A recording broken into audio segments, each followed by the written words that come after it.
Hello everyone, and welcome to another episode of bringing this CT90 back to life again. In the previous video, I finished up with the engine, got it running on the workbench. So now I'm going to set it aside and start working on the frame. Between videos, I cleaned up the frame. I rubbed it out with a rubbing compound and car wax, and got the orange looking a little bit more red.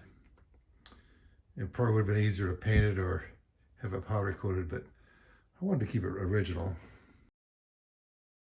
Of course, some of this wouldn't clean up. This is the paint's completely gone. I think it's because it's below the battery box. Must have got some battery acid on it, and there's a few scratches and what have you on there, but I think it's gonna look okay. Anyway, in this video, I'll be working on the frame. It'll be upside down because it doesn't have a center stand.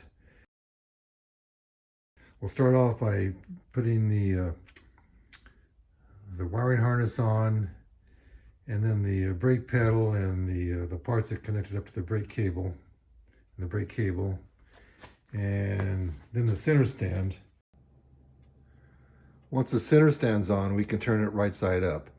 I'll also put on the brake light switch and the ignition switch and the rectifier.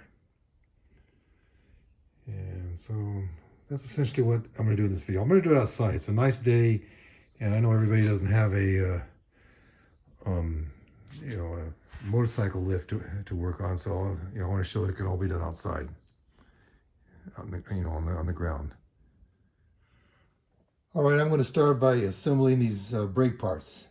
These are the parts that link the foot pedal and the handbrake cable to the actual brake arm on the brake panel.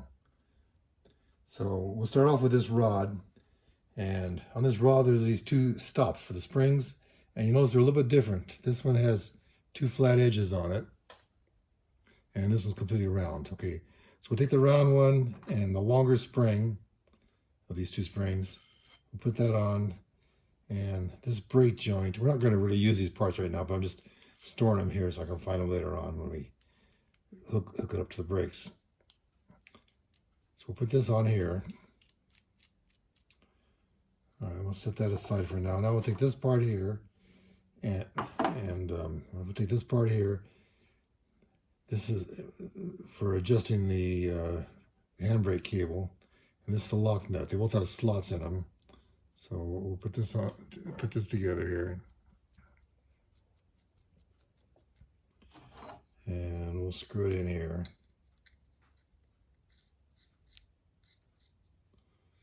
It doesn't matter where you put it. We'll adjust it all later on when we hook the brakes up. Okay, now we'll take this rod and we'll put the shorter of the two springs on it now. Then it goes through here. This part here, you notice it's not completely symmetrical. This side is a little bit dug out a little bit, and this one is flush. Okay, so this is the side that is going to go in like this onto the rod. So we'll screw it onto the rod here.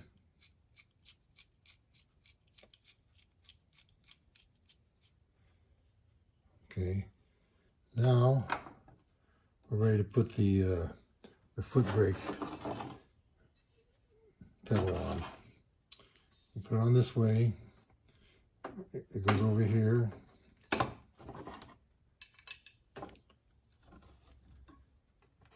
And the little washer.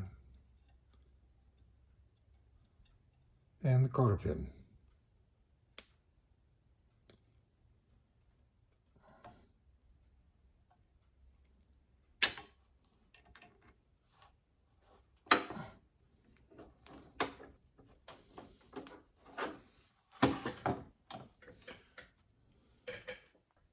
All right, next we'll put the cable on.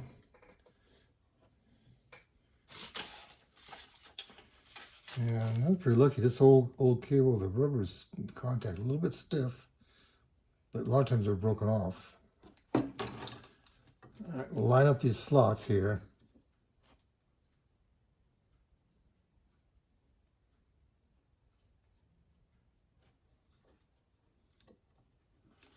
Okay.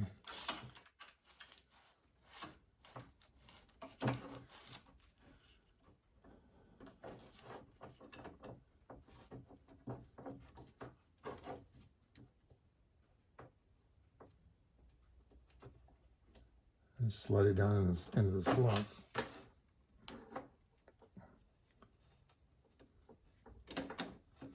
And hook the rubber over it. Kind of a dust guard.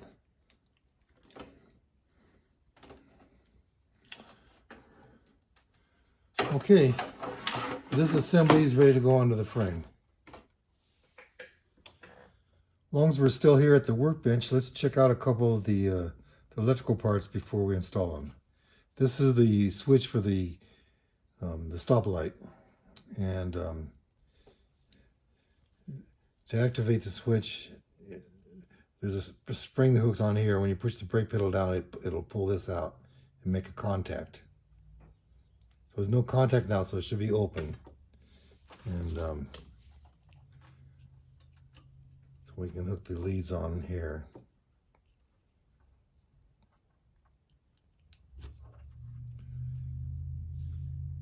And put this on ohms. And you can see the needle deflect. Right now it's infinite resistance, and here it goes down to practically to 0. All right, so that switch is good. And it doesn't matter which way you put these leads on. It's not biased like a diode. So we can put it on the other way and it'll work the same way. It's just checking for continuity in the switch.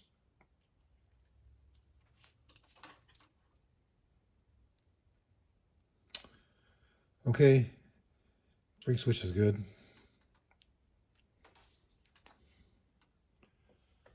Okay, we warmed up on the easy one, the brake switch. Not a whole lot to it. This is the ignition switch, a little more complicated. It's 5 wires on it and has an off and 2 on positions. So the first on position, all right, there's off. The first on position is for running, daylight running. And the second on position is for running with the lights on. There's no light switch on the handlebars, it's down here. Okay, so to check it out here, this wire here, this blue one with a red stripe, that comes from your battery. So let's put one of the leads on that. And should always zero out your ohm meter, make sure it's working. Okay, the ohm meter is working. And you can zero it out, but we don't really care. Hold on, we're just looking for continuity. And then you want to check each of the other leads, make sure that there's no continuity on them. And then check it on the frame.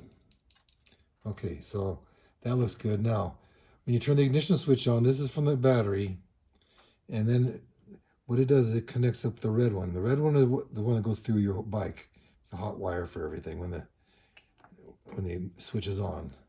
So right now it's off, and there it's on in the run position. We turn the next position, and it's still on because we're running with the lights on now. Okay, now the brown wire is the one for your lights. So let's check that one.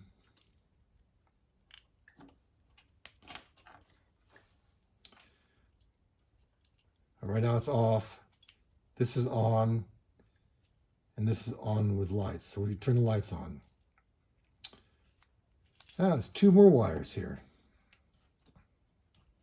Okay, the yellow one and the white one.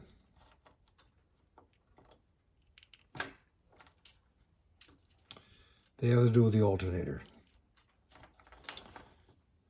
and the rectifier, and the battery. There's no voltage regulator on here, so Honda just figured out that at running speeds, they designed an alternator that'll put out the right amount of electricity to keep your battery charged. and that works fine during the daytime, but when you turn the lights on, then you need more power.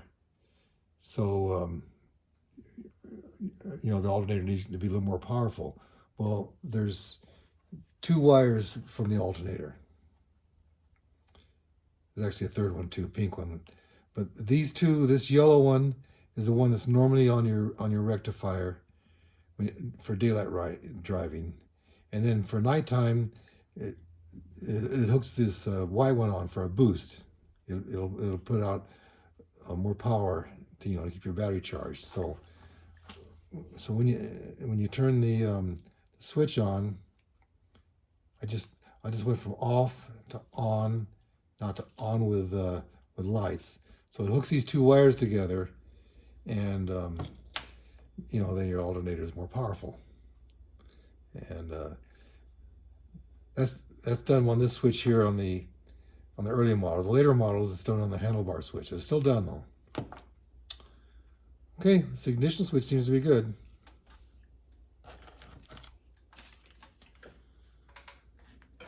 Well, we got through the brake light switch and the ignition switch.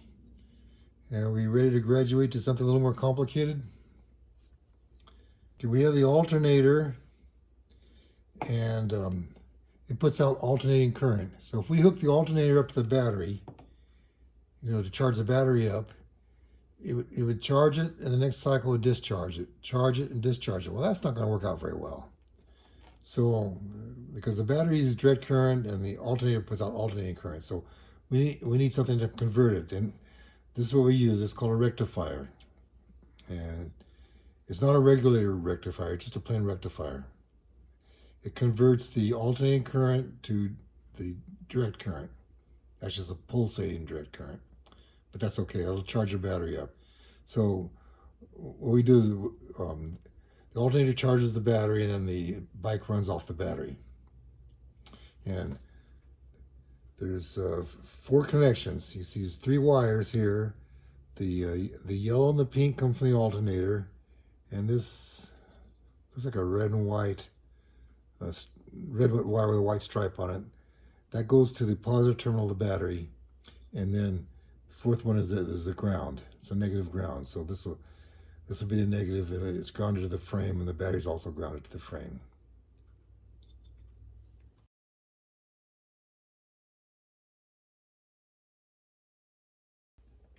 You can check these with here's a digital meter, and it has a position for checking out diodes. This is one you would want to use.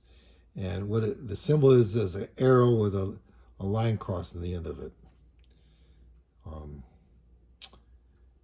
This old meter doesn't have that, but you can still check out the rectifier with it.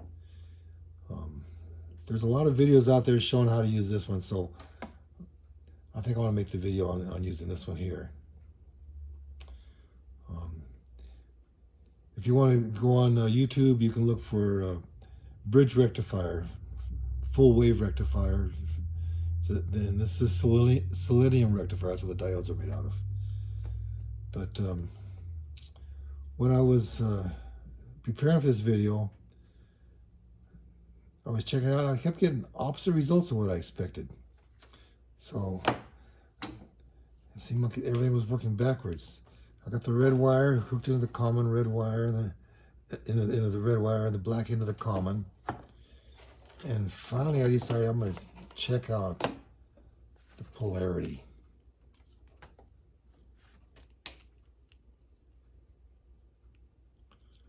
I'm checking it with the other meter.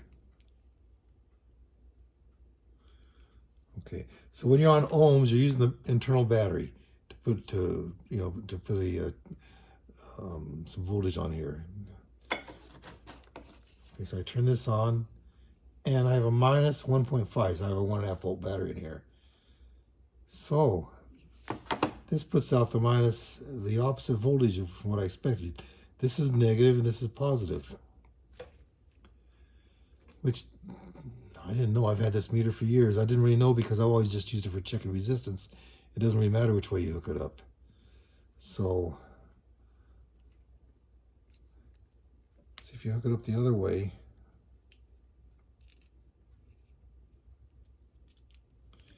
then you get a plus 1.58 volts. So just to make things uncomplicated, I'm going to switch these two leads around.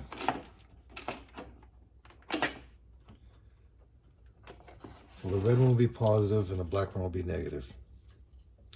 And we're going to use that for checking the rectifier.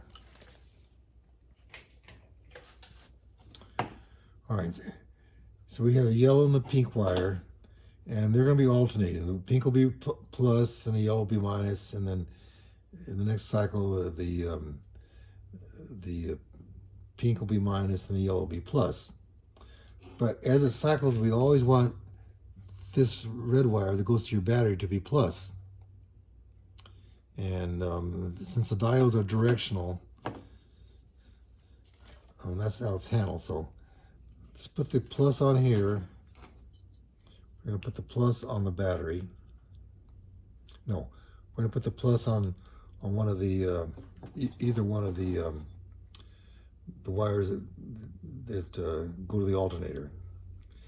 And then we should get, it's called forward biasing. We should get a continuity to the battery, and we do. So when the yellow is positive, it'll allow the voltage to go through and charge the battery up.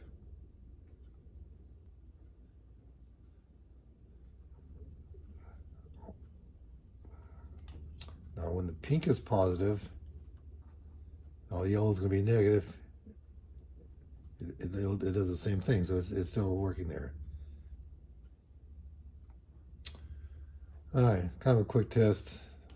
Probably you can probably find other videos that show how to do a little bit better, but looks like this rectifier is okay. Okay, I think we're ready to start installing parts. That'll be more fun than this.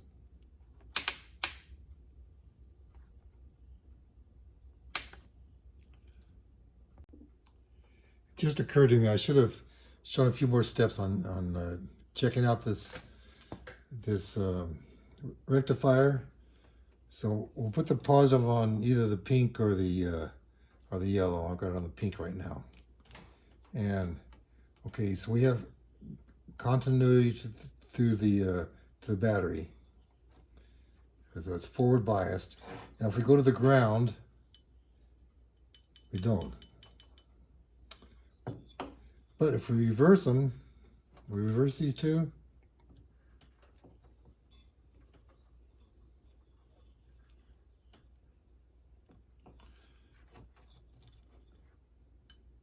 now we do have continuity. This is checking a different diode in there. There's 4 diodes. But this way, we don't have continuity because it's going the wrong way. And you can do the same thing with the yellow wire. I'm ready to start reassembling the parts that go on the frame. And everything's off of it except I didn't take off the wire that goes to the back, the lights. There's 2 wires there. There's a brown one and a green one with I don't know if it's a light green or a white stripe on it. The brown one is for the tail light and the green one is the brake light. So this is a real nice condition. I didn't want to take it off because I have to cut the ends off, or else you can bend these little tabs. But I don't like to bend things back and forth. They can sometimes break off. The other end is over here. All right. Then I'll put on the wiring harness, and then the center stand, and the brake linkage that we assembled earlier in the video. And after that will be those electrical parts, the brake light, the ignition switch, and the rectifier.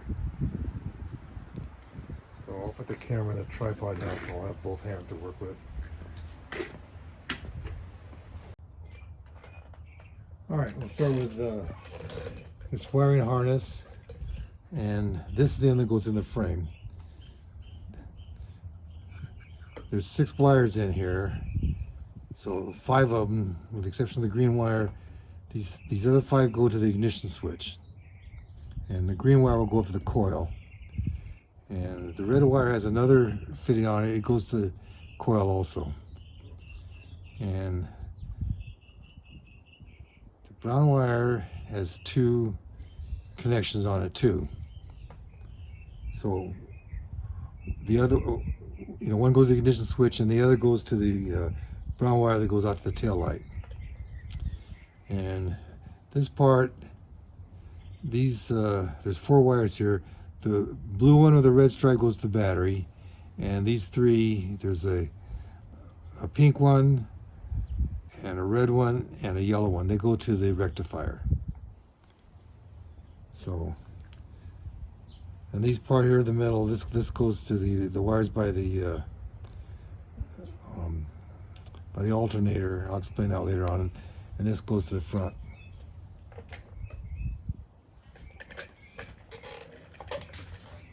Okay, so you just put this down here.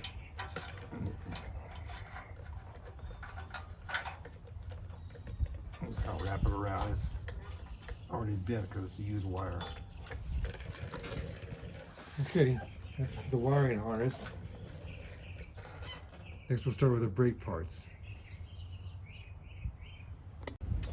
Alright, let's start with the brake linkage now.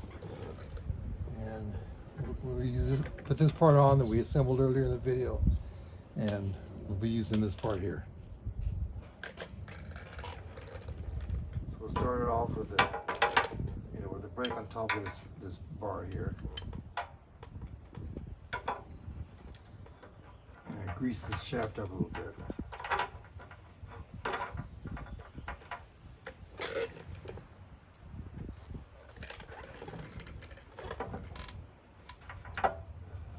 Center stand.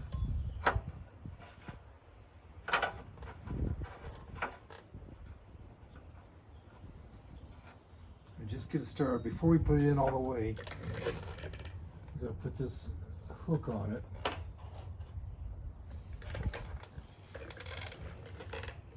Otherwise, there won't be room to get it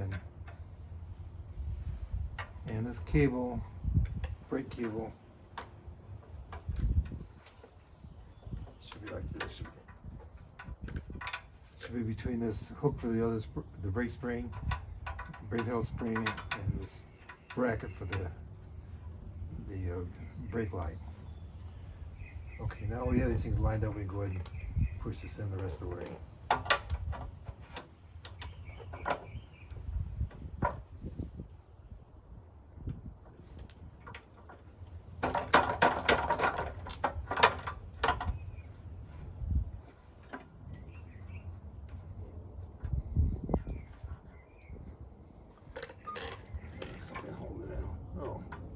Brake cable is.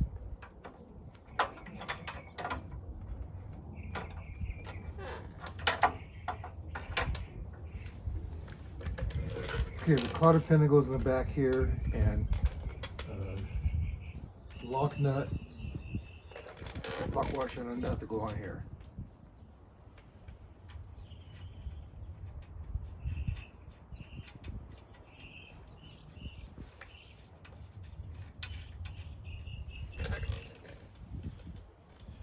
And we use the larger of the 2 springs, and the end with a sharper hook on it goes on the top. And I don't really see why it matters, but when I took it off, the open end was facing towards me.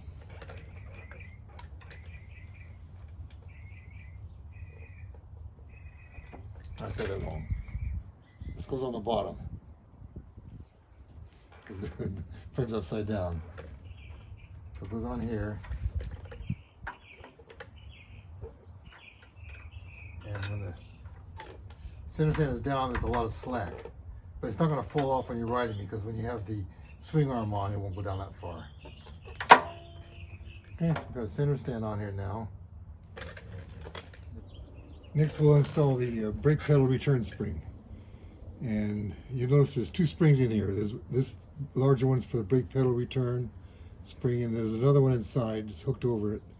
and this is for the brake light. So I'll just put this on here. And the way I took it off, I'm not sure it matters again, but the open end here was facing towards me.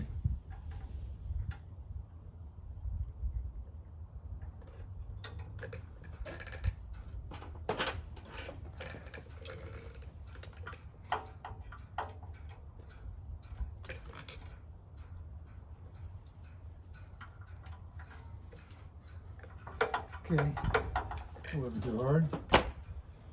Now we'll put on the brake light switch. There are 2 nuts and 2 washers, so we split the washers and slide the switch over the bracket. Oh, first I've got to hook it over the spring.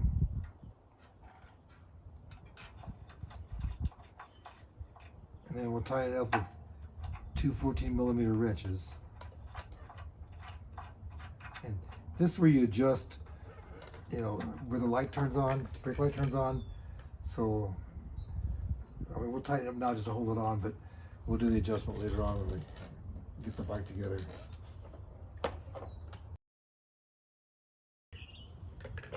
Next is the rectifier.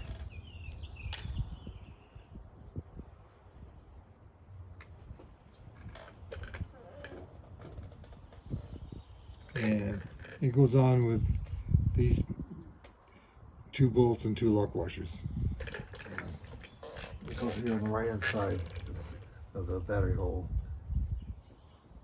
with the wires facing up.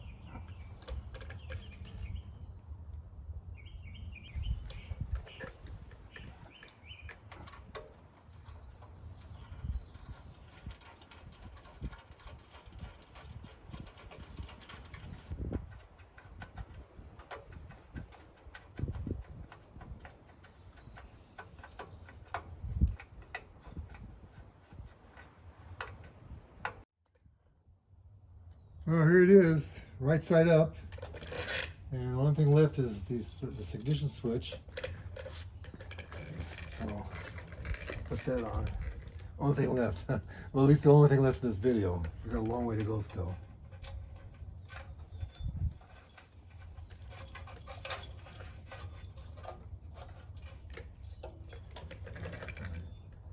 And we'll cinch it up with these 2 short little Phillips head screws, number 3 Phillips. Well, the ignition switch is on now, and that's all I'm going to do in this video. We'll continue the reassembly in the next episode. Thank you for watching.